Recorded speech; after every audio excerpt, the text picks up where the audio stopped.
Tá quase. 2 aulinhas só, meus queridos. 1h40 no máximo, 1h30. Olha só.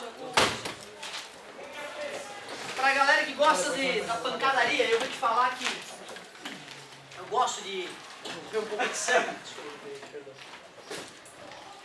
E aqui ele faz um comentário interessante, ó. Por que os praticantes de boxe colocam luvas tão grandes e macias para lutarem?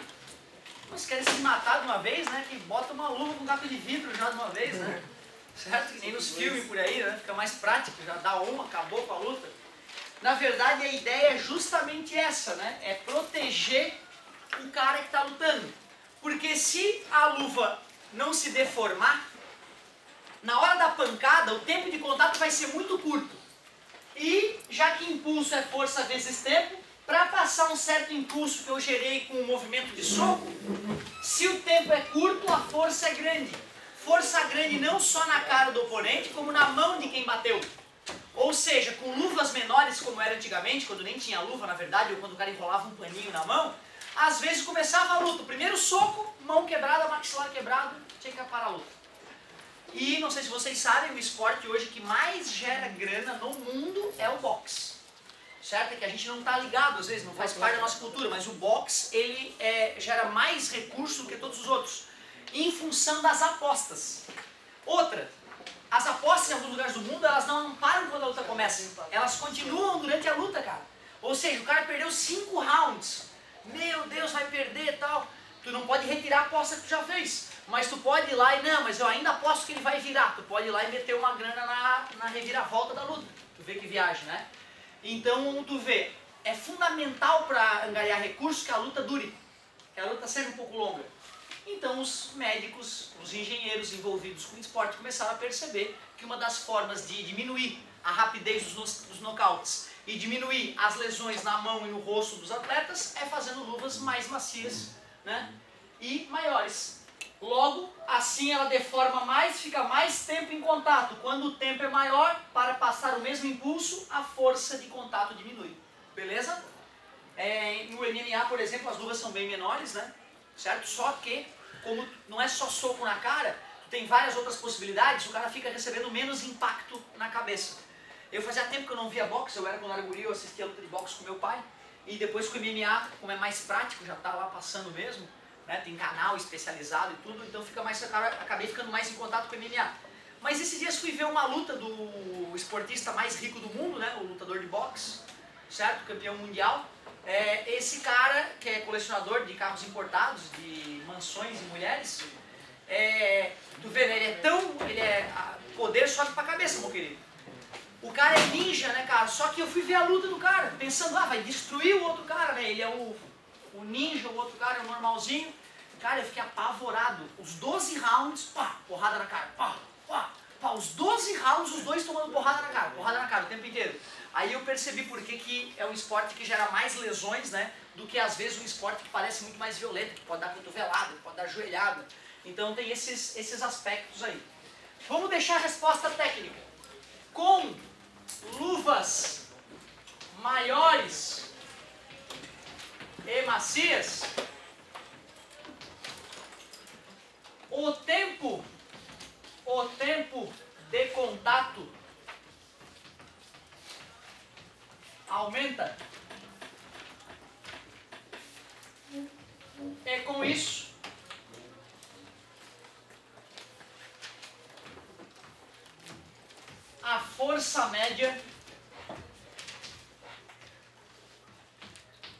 a força média diminui para o mesmo impulso. Com as luvas maiores e macias, o tempo de contato aumenta e com isso a força média diminui para o mesmo impulso. Para a gente justificar matematicamente, se o tempo de contato aumentou, a força diminui para o mesmo impulso aplicado. E esse impulso tem a ver com o lutador, né? A capacidade dele muscular de ele gerar um impulso. Depois que o soco foi dado, o tamanho da pancada no outro sujeito tem a ver com a interação, né? A velocidade de interação da mão com o outro sujeito. Show de bola. De qualquer forma, né, eu sempre gosto de ler para vocês o que autores mais preparados têm a dizer, com mais calma, pensaram, né, refletiram, quais palavras nós vamos usar para iluminar esses jovens, e saiu assim deles, ó. As luvas grandes e macias fazem com que o tempo de duração da colisão ocorrida, quando um soco é acertado, seja maior. Neste caso, analisando o teorema do impulso, aumentando o intervalo de tempo, a força aplicada no momento do soco acaba tendo menor intensidade média. Isso evita machucados mais severos. Se os pugilistas competissem sem luvas, um único soco poderia quebrar a mão de um e o maxilar de outro. Além disso, cortes em supercílios e nocautes, desmaios, seriam bem mais frequentes. Aí a galera se diverte mais, mas os investidores ganham menos dinheiro e no final das contas o dinheiro e o sexo é que movem o mundo. Muito bem. Assustador saber disso, né, cara? Eu sempre me apavorei com o fato de o dinheiro e o sexo moverem o mundo. Questão 2. Página 12 ainda. Uma menina deixa cair uma bolinha de massa de modelar que se choca verticalmente com o chão e para. Ah, entendi. Tinha uma bolinha, a bolinha bateu no chão e plac, amassou, né? E ficou. A bolinha tem massa de 10 gramas. Gramas é uma unidade que a gente costuma usar? Então tu já converte, meu querido. 1, 2, 3, 0,01 quilograma.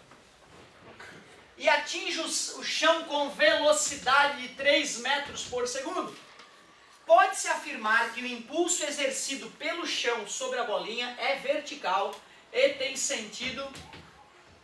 Ele quer saber o impulso que o chão vai aplicar na bolinha para que ela pare. Como faremos?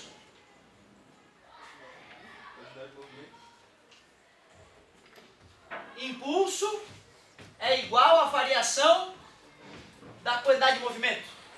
Eu quero o impulso, então é quantidade de movimento final menos inicial. Impulso é igual a quantidade de movimento final m vezes v. 0,01. Velocidade final 0. A bolinha parou. Plim. Menos massa. Velocidade inicial antes dela bater no chão, ela estava com uma velocidade de 3 metros por segundo. 0 vezes 0,01 é 0 menos 0,03. O que significa esse menos? Exatamente, a velocidade era para baixo. O impulso que o chão aplica na bolinha tem que ser claro para poder parar a bolinha. Imagina, né? Uma coisa está caindo, tu vai lá e dá um tapa para baixo e ela para. Não faz sentido, né? Certo? Então, a resposta tem sentido para cima e módulo de... Tu vê, ó, ele escreveu como 3 vezes 10 na menos 2. Mais uma vez, tentando te acostumar com a notação científica. Ah, professor, a unidade dele deu errado. Ó, é Newton segundo. Nós discutimos, né, que quilograma metro por segundo é a mesmíssima coisa que Newton segundo. O risco ali era tu achar que era para baixo. Ah, a bolinha veio para baixo, então o impulso é para baixo. O impulso que ela aplica no chão é para baixo, né? O impulso que o chão aplica nela é para cima, senão como é que ia parar? Muito bem. Letra A. 3.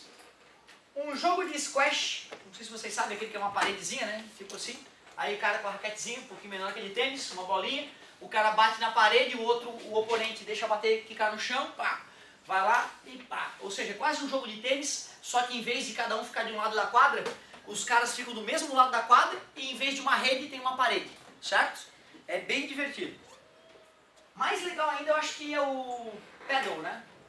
Que é tipo um tênis, tem rede, tudo normal, só que atrás da quadra de cada sujeito tem uma parede. E aí se o cara der uma batida muito no fundo, tu pode deixar a bola do cara bater na parede e retornar com a ajuda da parede. Certo? É um esporte que há um tempo atrás tinha dado uma febre aí, né? Agora está um pouquinho mais adormecido.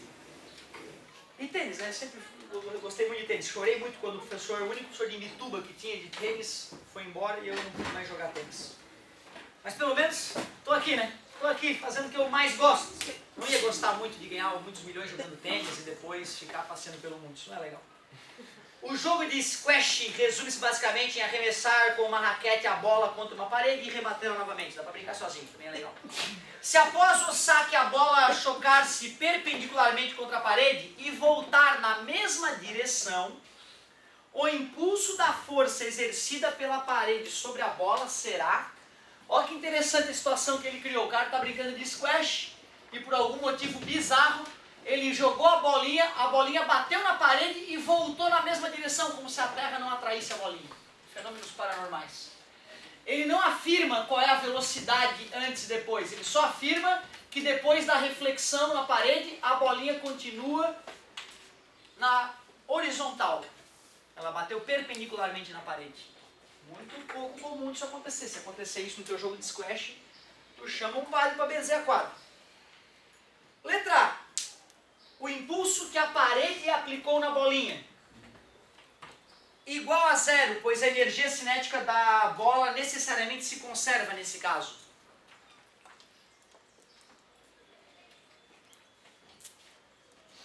Será que a bolinha vai ter a mesma velocidade depois de quicar? Não, né? Vai perder um pouco de energia, vai fazer barulho quando bater na parede, certo? Então, a explicação dele já é absurda. Outra, tem como tu receber uma bolada e não sentir a bolada? O cara vai lá e joga uma bolinha de tênis nas tuas costas, pá! Aí tu nem olha, porque não tem impulso. Né, cara? Quanto maior for a pancada, mais... Oh, quem foi o filho da mãe? Né? Pô, uma bolada em ti, cara, como é que não vai ter interação entre a bola e a tua pele na hora da pancada? Um vai fazer impulso no outro, sim, vai ter força durante um certo tempo. Vai ter impulso. É isso aí, um absurdo a primeira. Letra B, diretamente proporcional à soma dos módulos das velocidades antes e após a colisão com a parede. Ou será que é igual ao produto da massa pela velocidade de retorno da bola? Igual à soma vetorial das quantidades de movimento antes e depois do choque com a parede. Igual ao impulso da raquete na bola. Meu Deus.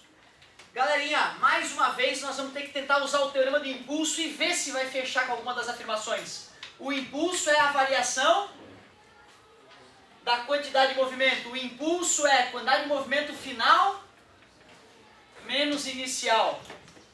O que é quantidade de movimento?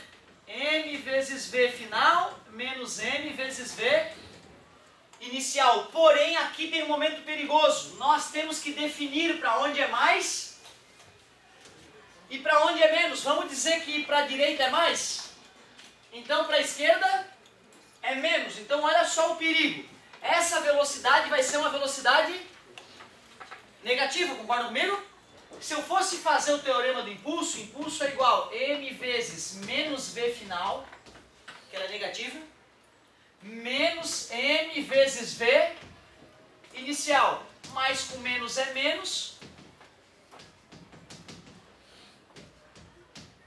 A massa da bolinha mudou, será? Antes e depois da batida? Não, né? Boto a massa em evidência, o menos também. V final, V inicial. Olha o que eu percebi, cara. Que o impulso que a parede vai aplicar, ela é diretamente proporcional à massa e diretamente proporcional à soma das velocidades antes e depois. Talvez o mais interessante disso é o seguinte, ó. Quando será que o impulso vai ser maior? Ou melhor, tu recebe uma bolada. Quando será que vai doer mais quando tu receber a bolada? Quando a bolinha bater e quicar em ti ou quando a bolinha bater e parar em ti? Vai doer mais quando bater e parar? Se a velocidade depois da batida for zero, tu concorda que o impulso é menor? Tu vê que viaja, então, pra doer bastante a bolada que tu joga no amigo, sabe aquelas brincadeiras bem legais de guri? Tu tem que jogar de uma forma que a bola bate e quique. Se a bola bater e ficar, amorteceu. Não é a troco de nada que o goleiro não quer deixar a bola espalmar depois que ele recebe o chute, né? Não é só pro oponente não fazer o gol, é para ele embaçar menos. Certo? Porque quando um adulto chega, pega uma bola que é relativamente pesada e dá uma paulada, queima-roupa no goleiro, bate no peito do cara, meu querido, vai ficar sem ar durante algum tempo. A ideia qual é? Tu poder abafar a bola, porque assim ela não vai quicar em ti e a paulada vai ser menor. Que viagem, né, cara? Então, espirrou, a dor que o cara vai sentir vai ser um pouco maior, o impulso vai ser um pouco maior do que quando a gente consegue abafar a bola, certo? Qual das alternativas fala isso? E, ó, letra E, igual ao impulso da raquete na bola. Podemos concluir isso? Não, né? Igual à soma vetorial das quantidades de movimento antes e depois. A quantidade de movimento antes da bola é para lá. A quantidade de movimento vetorial depois da bola é para lá. Se eu for somar esses vetores, eu acabo diminuindo, né? Certo? Se a bolinha não perdesse velocidade, por exemplo, ia ser zero o impulso. Não faz sentido. Depois, igual ao produto da massa pela velocidade de retorno. Produto da massa pela velocidade de retorno. Foi só a velocidade de retorno que interessou? Também tem a velocidade inicial. Letra B, diretamente proporcional à soma dos módulos das velocidades antes e após a colisão com a parede. Olha o módulo, ele falou em módulo para a gente não se confundir com o sinal.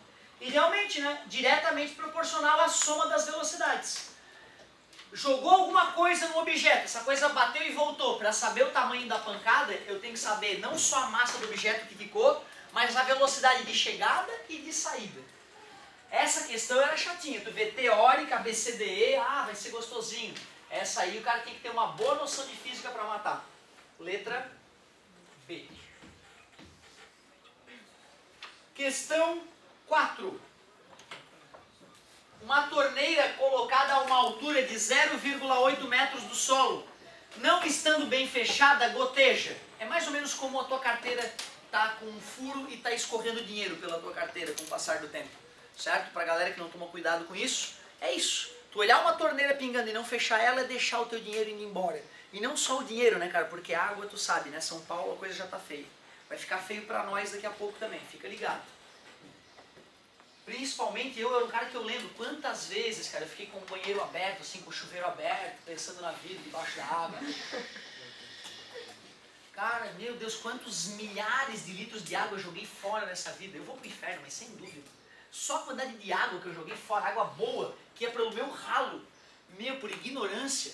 Então tu fecha o chuveiro, brinca, se diverte, filosofa, abre o chuveiro, termina o banho, fica 10. Beleza? Todo mundo vai entender, fica tranquilo. Tá? Nessa idade é normal demorar bastante no banho. Uma torneira colocada a uma altura de 0, que engraçado. Olha o desenho da torneira do guri. Que altura que está essa torneira do chão? Menos de 1 milímetro, é a torneira das pulgas. A torneira dos ácaros. Tá? Então cuidado, tá? O desenho ele colocou um M a mais ali, é só 0,8 metros mesmo. Cada gota tem em média meia grama. Plim, plim. Supondo que as colisões da gota com o solo durem em média 1 ms. O que é esse 1 ms? 1 milissegundo, a milésima parte de um segundo. 10 vezes menos do que um piscar... Aliás, desculpa, 100 vezes menos que um piscar de olhos, que demora 1/10 de segundo. Calcule a força média que cada gota exerce sobre o solo durante a colisão em newtons. Não é possível. Nem faz força, eu acho, a gotinha, né? Bate ali, zero. Suponha que a velocidade inicial da gota é nula e que toda a gota é absorvida pelo solo no instante da colisão. A ideia então é essa, ó. A torneirinha está gotejando, a gotinha vem, cai, quando bate no chão ela para, na hora. Na prática a gente sabe que não é assim, né? A gotinha se espirra, se espalha em várias gotículas. Às vezes ela dá uma quicadinha ainda antes de terminar no chão. Aqui está dizendo que bateu e parou. Ele quer saber a força. A força que o solo exerce na gotinha para ela parar. Deu a massa da gotinha, meia grama. Deu o tempo que ela demora para parar, 1 milissegundo. E deu a altura que ela cai, 0,8 metros. Me ajudem, por favor.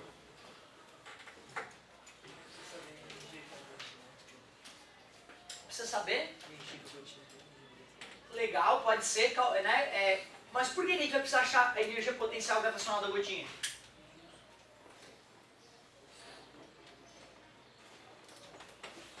Concordam que a equação que pode nos salvar aqui é o teorema do impulso?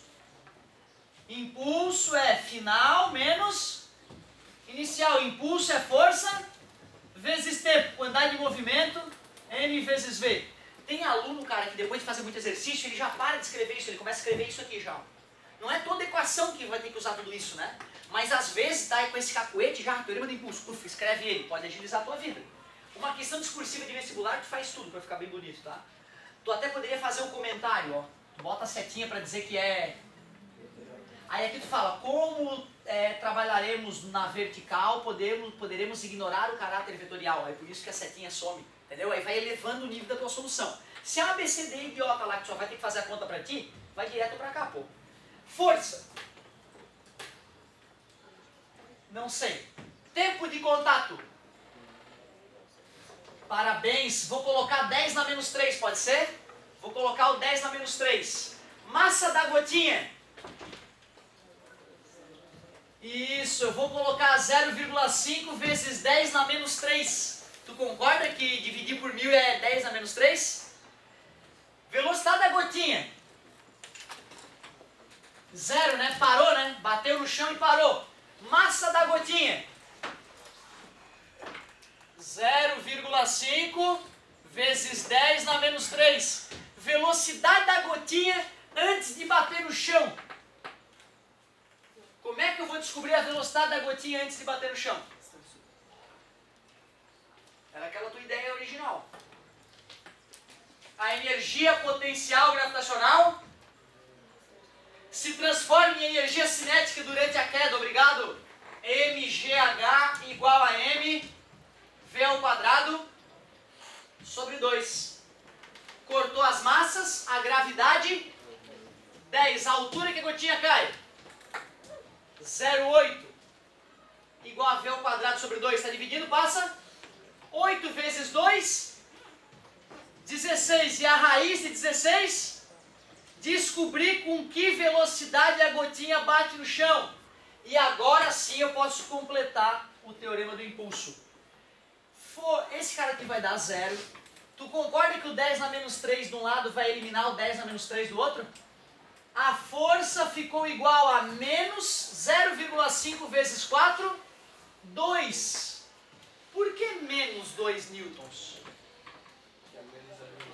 Porque é o contrário da velocidade que a gente disse que era positiva. Se eu disse que a velocidade inicial era mais 4, a força que é para cima, para poder parar a gotinha, né, tem que ter o sinal oposto mesmo. Esse menos é só para dizer que é sentido oposto.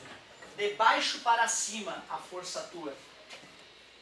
Era aberta a questão, ó, legal. Questão abertinha. Então o ideal era fazer o mais completo possível. Então só duas. Uma bola de massa meio quilo, movendo-se com 6 metros por segundo. É rebatida por um jogador passando-se a mover com velocidade de 8 metros por segundo. Numa direção perpendicular à direção inicial do seu movimento. Isso é familiar, hein? O impulso que o jogador imprime à bola tem módulo igual a... Acho que eu fiz um exemplo bem parecido, né, no final da última aula. O negócio é a gente desenhar o que está acontecendo para ajudar aí no raciocínio. Tinha uma bola de meio quilo vindo com uma velocidade de 6 metros por segundo. Massa da bola 0,5 kg. A bolinha estava vindo, recebeu alguma pancada, de tal forma que depois da pancada ela sai com uma velocidade de 8 metros por segundo, numa direção perpendicular à direção original. O impulso aplicado pelo jogador à bola, pode ser o beisebol, né, que a gente tinha comentado?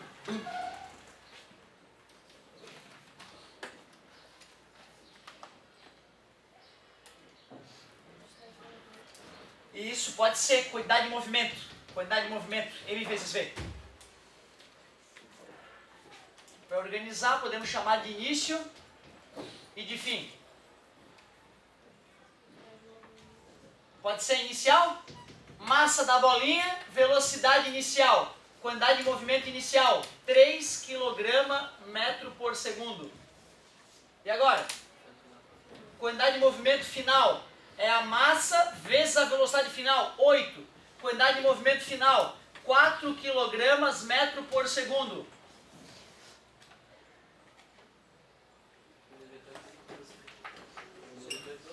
Pois é isso que é o detalhe. O meu medo era que de repente alguém pegasse o teorema do impulso e fizesse apenas final menos inicial.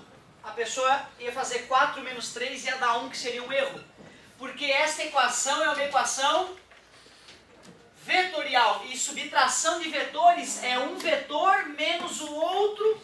O menos o outro, né, é somar o outro com a seta para o lado oposto. Ou seja, vou fazer essa conta vetorialmente. Quantidade de movimento final é vertical para cima. Quantidade de movimento inicial é para a esquerda. Mas como é menos a quantidade de movimento inicial, o vetor fica para a direita. Quantidade de movimento inicial. Para eu poder achar, então, a subtração desses vetores, eu saio do primeiro e vou até o último. Esse é o vetor impulso. Como é uma direção perpendicular, eu poderia escrever que I ao quadrado, QI ao quadrado, QF ao quadrado. 3 ao quadrado mais 4 ao quadrado é a raiz de 25, 5 kg metro por segundo. Então, cuidado, hein, cara? Cuidado com coisas que mudam de direção. Aí tem que fazer vetorial. Perigosíssimo isso. Questão 5. Pelo menos não tinha o 1, né, na resposta. Certo? Se o cara fizesse do jeito clássico, ele ia perceber, opa, deu alguma coisa errada. Isso ia ajudar ele a investigar a questão, aumentando a chance de acertar. Questão 6. Em uma cobrança de penalidade máxima, estando a bola de futebol inicialmente em repouso, um jogador lhe imprime a velocidade aproximada de 108 km por hora. Sabe-se que a massa da bola é de cerca de 500 gramas e que durante o chute o pé do jogador permanece em contato com ela por cerca de 0,015 segundos. A força média que o pé do jogador aplica na bola tem o valor de aproximadamente... O que nós vamos usar para sair mais dessa?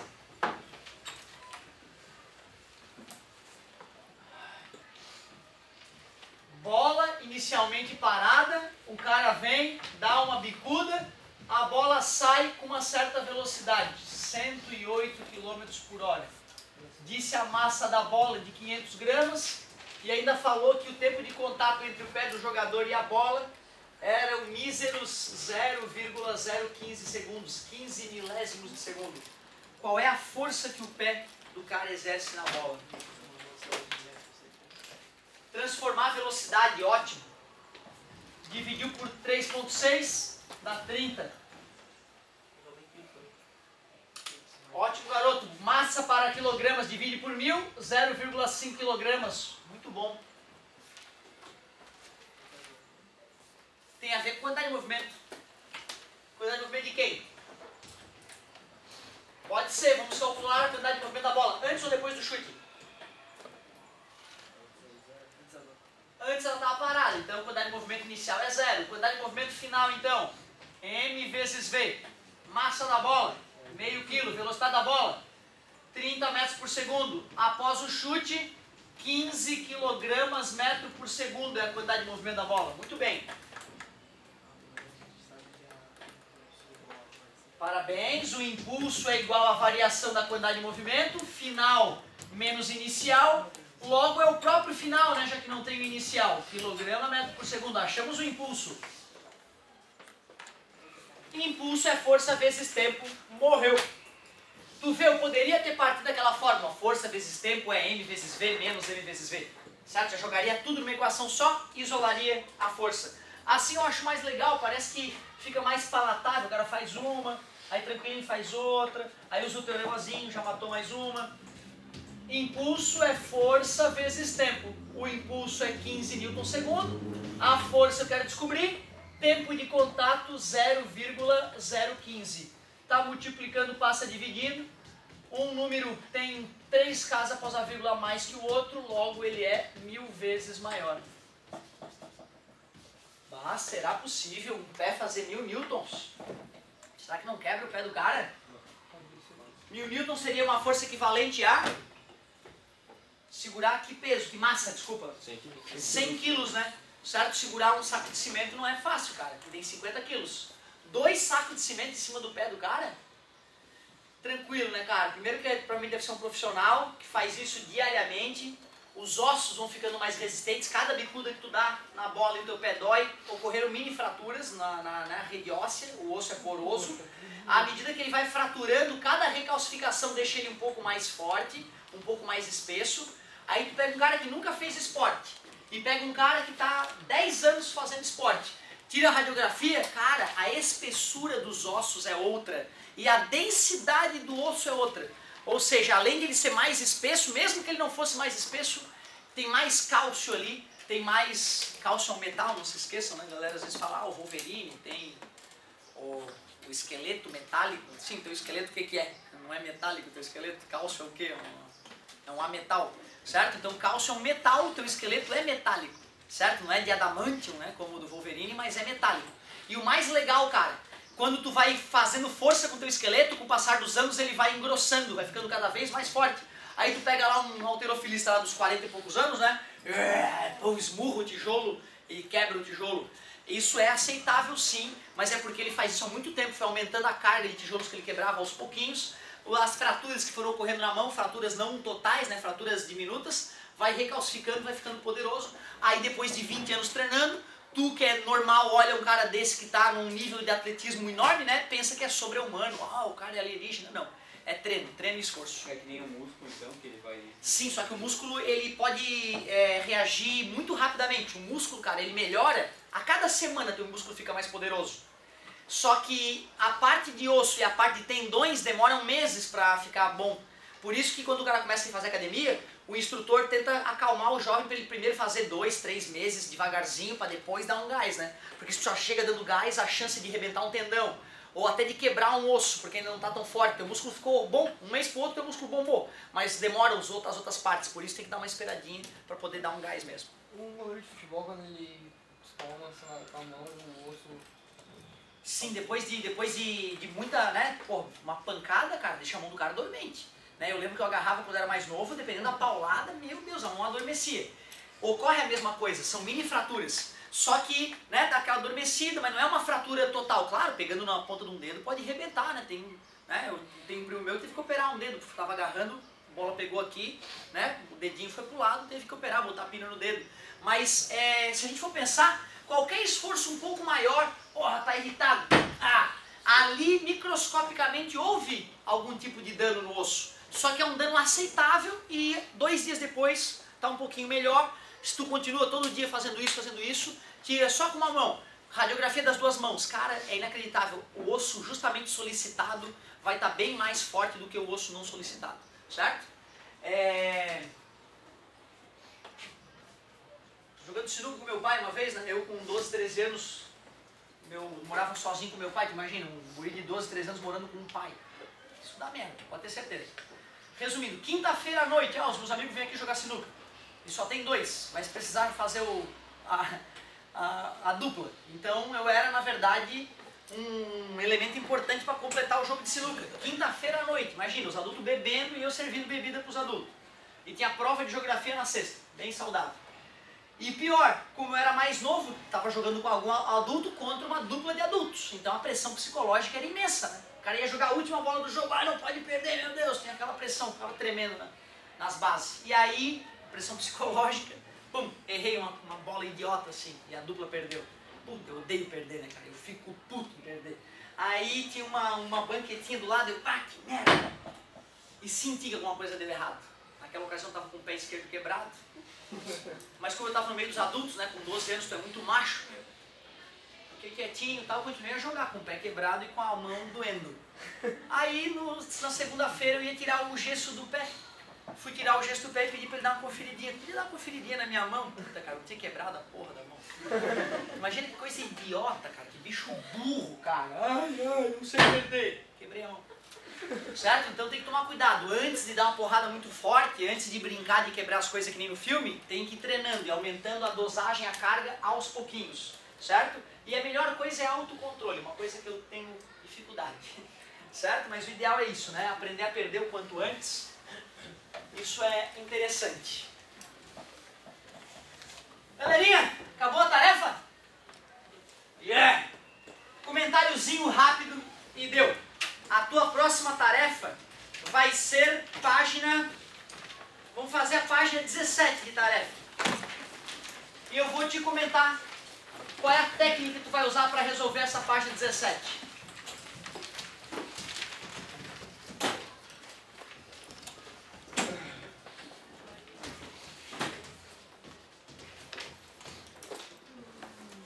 Galera, o que eu tenho para te contar é muito importante e muito raro tu ver um vestibular sem cobrar do aluno essa ideia. Imagina que dois objetos vão se chocar. Então tinha lá o corpo A com uma velocidade A se aproximando de um corpo B que tinha uma velocidade menor B. Então o corpo A está chegando no B, bum, bateu. Quando esses corpos se chocam, ocorre uma deformação e depois eles voltam parcialmente à situação original. Por isso que todo choque mecânico a gente analisa o antes e o depois para ver o que aconteceu com os corpos. Certamente depois do choque eles vão ter velocidades diferentes. Agora olha que interessante. Quando A encostar no B, vai ter uma força que o A vai fazer no B. E qual vai ser a força que o B vai fazer no A? É a mesma terceira lei de Newton, dois corpos quando interagem, a força que um faz no outro é a mesma. Se eu for considerar o sistema como sendo os dois corpos ao mesmo tempo, o que eu posso dizer da força resultante na hora do choque? Zero. A força aí, não tem ninguém de fora empurrando, né? É um cara batendo no outro. Os dois interagiram um com o outro, são forças internas. Sistemas isolados é aquele que não possui forças externas.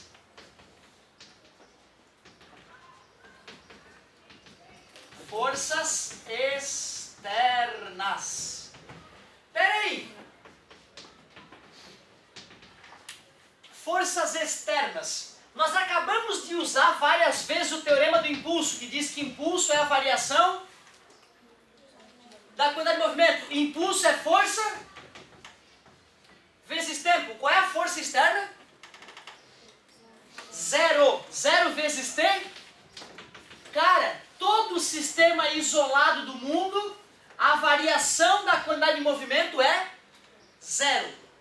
É o mesmo que dizer que a quantidade de movimento final menos a quantidade de movimento inicial é zero. Ou menos passa...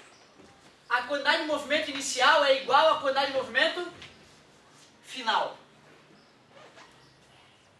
Isso sempre vai ocorrer em sistemas isolados. A quantidade de movimento inicial é igual à final. Sempre, sempre, sempre vai ocorrer. Sistemas isolados, sem forças externas. Quais são os exemplos famosos desses sistemas no vestibular? Tiro de canhão. Dois patinadores, um empurra o outro. Dois skatistas, um empurra o outro. Uma bomba explode, dois carros batem um no outro, uma bolinha bate na outra. Tudo isso são sistemas isolados. Então a quantidade de movimento inicial vai ser igual à quantidade de movimento. A variação da quantidade de movimento vai ser zero. Mas aí deixa eu te mostrar um exemplo clássico para tu entender onde é que a gente quer chegar com essa história. Imagina então os dois menininhos nos seus respectivos skates. Um mais novinho, outro maiorzinho, mais fortinho já. Menininho novinho, 20 quilos. Certo? Menininho mais fortinho ali, mais velhinho. Está com seus 60 quilos. E eles estão com uma brincadeira muito divertida. Um na frente do outro, pega e empurra um ao outro para ver o que acontece. O que a tua intuição diz depois que eles se empurraram? Eles vão adquirir a mesma velocidade?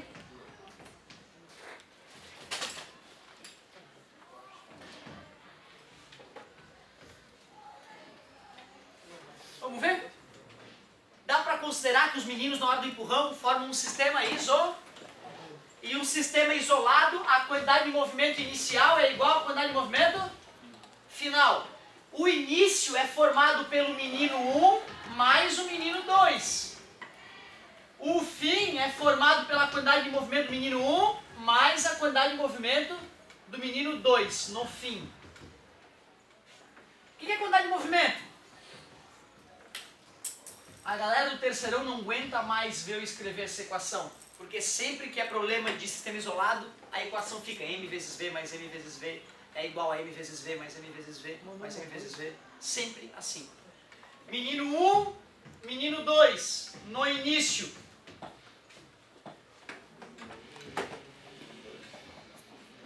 Obrigado pela participação. Massa do menino 1. Velocidade.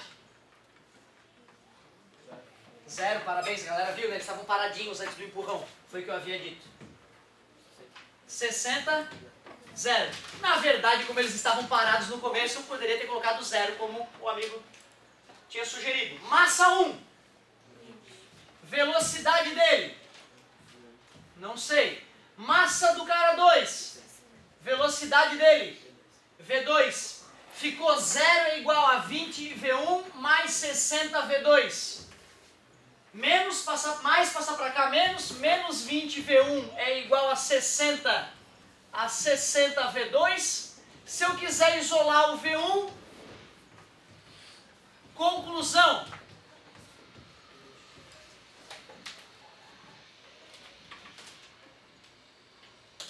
Conclusão.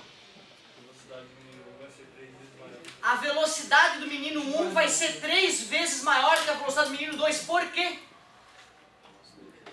Porque ele tem uma massa 3 vezes menor. E o que ele menos está dizendo? Que um vai para um lado, o outro vai para o outro. As velocidades adquiridas são inversamente proporcionais às suas massas. Beleza? Cara, olha só que viagem. Uma bomba explodiu. Uma bomba estava paradinha num lugar e explodiu. Ela se separou em 3 partes. Se eu acho 2 partes da bomba, dá para calcular onde está a terceira parte. Porque Deus, quando criou o universo, Ele fez o universo de tal forma que a quantidade de movimento inicial do universo é igual à quantidade de movimento final do universo. Se eu sei a condição inicial, eu consigo achar a final. Lembra do avião que eu citei? A porcaria daquele avião explodiu. Acharam os pedaços do avião, certo? E já que achamos aqui o vento, deve estar para lá. Ficaram fuçando anos, horas e horas, de várias pessoas trabalhando, toneladas de óleo, de combustível para poder achar e solucionar mais um acidente aéreo. Porque ao solucionar um acidente aéreo, a gente minimiza a chance de ele ocorrer de novo. Só que em vez de eles usar o teorema óbvio, conservação do movimento, para calcular onde é que estava o resto do avião, foram meio na intuição, na maré, no vento. Quando depois de 1 ano, matemáticos especialistas pegaram, me dá dados sobre o acidente. Acharam essa parte aqui, acharam a parte ali. O avião antes estava com tal velocidade, em tal altura. Não, então peraí, faz as contas, tá pra lá o pedaço do avião que faltou. E a galera estava procurando pro lado errado. Então tu vê, né, cara, em acidente de trânsito, isso, tu descobre quem foi o culpado. Não, mas eu estava vindo com tal velocidade, o perito só de olhar já vai... Não, fisicamente não dá, meu querido. Faz as contas e prova quem foi o cara envolvido. Recentemente, um advogado me chamou para fazer um trabalho de perícia num acidente de trânsito. Um ônibus fez uma curva, ao fazer a curva se inclinou, para fora da curva, e vinha um caminhão no sentido oposto. O ônibus, mesmo fazendo a curva na mão dele, a inclinação do ônibus foi tamanha que a parte de cima do ônibus invadiu a contramão, certo? Bateram de lasca um no outro, o cara do ônibus se despenhou num barranco e morreu uma pessoa do ônibus. O cara da empresa de ônibus foi em cima do cara da empresa de caminhão, né? A culpa foi do caminhoneiro. Quando morre gente, meu querido, cada um quer tirar o seu da reta, porque é encrenca. Pode falir a empresa, ter morrido alguém na tua empresa lá. Só que, cara, o advogado do ônibus, que era o cara contra o qual eu estava trabalhando, estava dizendo que, na hora de fazer a curva, tanto o ônibus quanto o caminhão se jogavam um para cima do outro. Não, peraí, vamos pensar. Se eu estou fazendo uma curva assim, eu tendo me inclinar para lá, para fora da curva. Se tu é um caminhão e vem por lá e faz a curva, tu tenta te inclinar para fora de mim, Quanto mais rápido eu estiver com o meu ônibus, mais eu vou me inclinar para cima de você, para cima do caminhão. Quanto mais rápido tiver o caminhão, mais ele vai se inclinar para longe do ônibus, certo? E eu te juro, cara, o engenheiro Na hora de explicar isso, ele disse, como podemos ver, tem até foto mostrando os caras se inclinando um para cima do outro, o outro para longe, né? Ele não, como podemos perceber, tanto o caminhão quanto o ônibus se inclinam um para cima do outro. Pra tu ver a qualidade da engenharia que tem por aí, cara. Às vezes, um sujeito com boa física básica de ensino médio, né, derruba o argumento de um cara que é um engenheiro formado em perícia, hein? Especialista em perícia. Tu imagina no resto como é que esse cara não é. Então tem que ficar ligado, meu querido. Essa questão aí é uma questão muito usada por peritos. Quem quiser ser perito vai ganhar um bom dinheirinho e vai ter que usar muita física.